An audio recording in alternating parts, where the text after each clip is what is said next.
Logistics, often overshadowed by frontline heroics, was the silent force that decided World War II. While battles raged, vast supply depots operated with precision, ensuring troops had food, fuel, and ammunition. The US alone shipped 17 million tons of supplies to Europe in 1944. Without these lifelines, even the bravest armies would falter. This scene contrasts the chaos of combat with the orderly resilience of rear operations, where wars are truly won. A soldier's strength hinges on supply chains. In 1944, the average US division required 750 tons of supplies daily. Convoys braved mud, enemy air raids, and mechanical failures to deliver essentials. The Red Ball Express, a famed truck operation, moved 12,000 tons per day across France.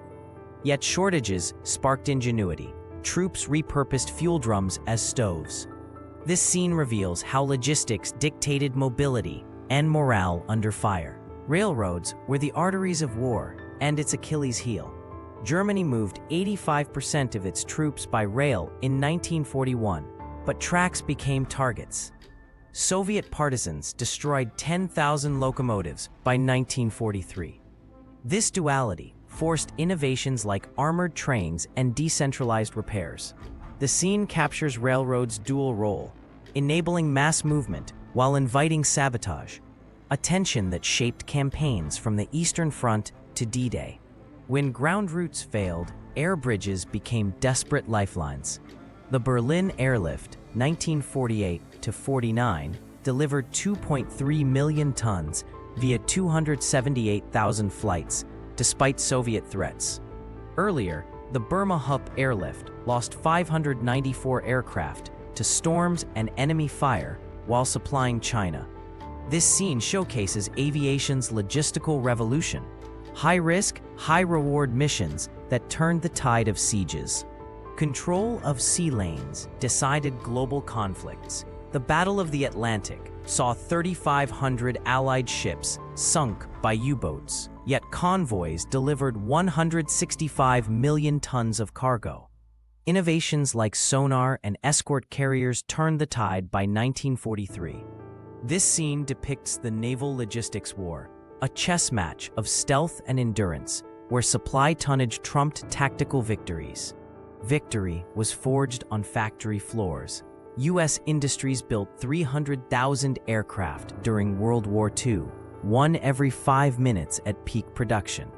Rosie the Riveter symbolized 18 million homefront workers. This scene reveals how industrial mobilization outpaced Axis output.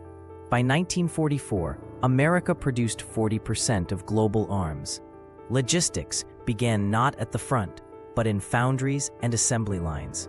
Strategic bombing targeted logistics' heart. Operation Gomorrah, 1943, firebombed Hamburg's oil refineries, cutting German fuel output by 30%. The USSBS later found such raids shortened the war by 6 months. This scene illustrates total war's calculus. Destroying supply nodes often proved deadlier than engaging armies. The flames of industry became funeral pyres for fascism. Partisans weaponized logistics. Yugoslav guerrillas tied down 35 German divisions by disrupting railways. The French resistance sabotaged 1,800 trains before D-Day. This scene captures asymmetrical warfare's impact, where a handful of commandos could cripple armies by severing supply threads. Modern special ops trace their lineage to these shadow warriors. Logistics failed the German 6th Army at Stalingrad. Trapped without fuel or food in minus 30 degrees Celsius, soldiers starved while eating glue from books. Only 6,000 of 300,000 survived Soviet captivity. This scene epitomizes logistics' life or death stakes. No strategy succeeds without supply. The frozen hell of Stalingrad became war's ultimate cautionary tale. Logistics won World War II. The Allies' material superiority, producing 2.5 times more steel than the Axis, made D-Day possible. Today, drones and AI reshape supply chains, but the lesson endures. Wars are won by those who best move, not just fight. As we examine modern conflicts, remember, the greatest generals are often quartermasters in disguise.